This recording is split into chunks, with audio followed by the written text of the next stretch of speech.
Hi everybody, in this video we're going to take a look at how to set up your student iPads for the first time. So I have an iPad here. I pulled it out of the iPad cart in the classroom, and I'm going to walk through the steps you need to do to get this going for the students. Step one, you'll notice it doesn't say Apple ID on here anywhere. Instead it says homeroom in all classes. That means this iPad's ready to be set up. If it is asking for an Apple ID, your student roster is not uploaded on that device yet, and you'll need to wait. So what I'm going to do is I'm going to tap homeroom, and that's going to bring me to a list of all my students. I apologize, this video is a little blurry, but this is the best I can do.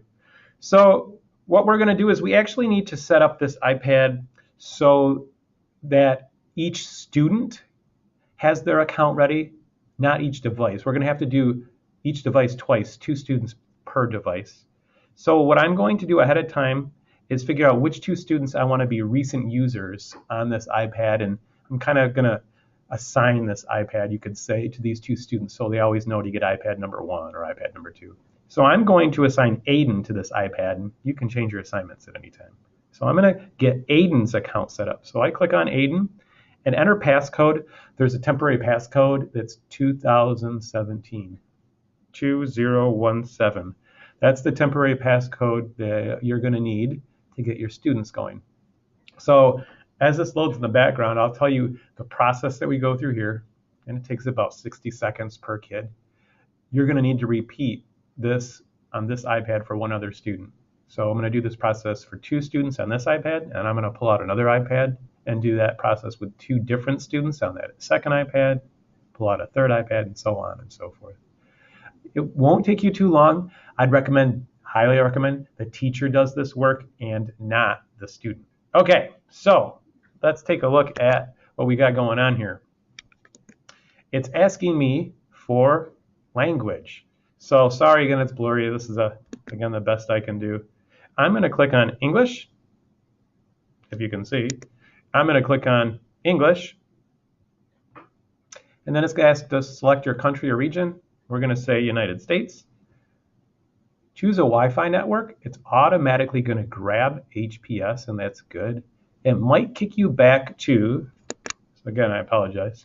It might kick you back to the English question, and you might have to do the region 1 more time. If that happens, that's okay. It doesn't take that long. We're almost done. Now you need to create your 4-digit code, passcode, your password for this device when it's locked. Students need to type in these 4 digits to unlock it. So the current passcode was 2017, and if you'll notice, if you haven't used an iPad before, there's no numbers on the keyboard right now. So I'm going to tap the 1, 2, 3 button in the bottom, and here come the numbers. Now I can enter in 2017 for my old or current password, and then for the new password, I need to come up with a 4-digit code that's easy for the kids. Some people are using the room number. Some people are using 1, 2, 3, 4.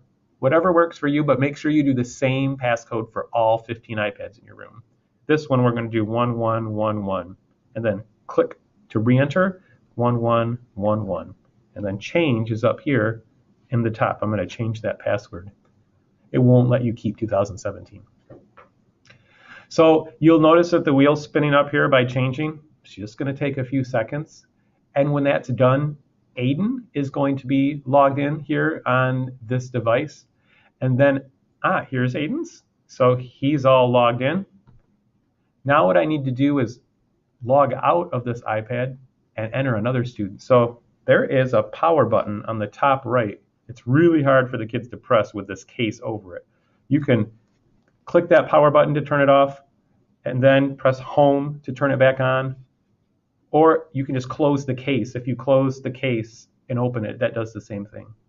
2017 is not going to work for this iPad anymore because we changed it to 1111. And then the next thing I would do is to log out. You can see that log out is nowhere to be found on this guy. So I'm going to press that again. From this screen, log out down here in the bottom corner. So from this screen, I'm going to log out of Aiden. And then I can select the second student for this iPad. And I'm going to go through that process again. 2 students per iPad. Okay, I hope that helps. I'll be around at the elementary schools doing training soon. Oh, one more thing. You notice Aiden's name's already in the top. Now I would go through and click whoever else I wanted to assign to this iPad so that there's two people's names on there. All right, let me know if you have any questions.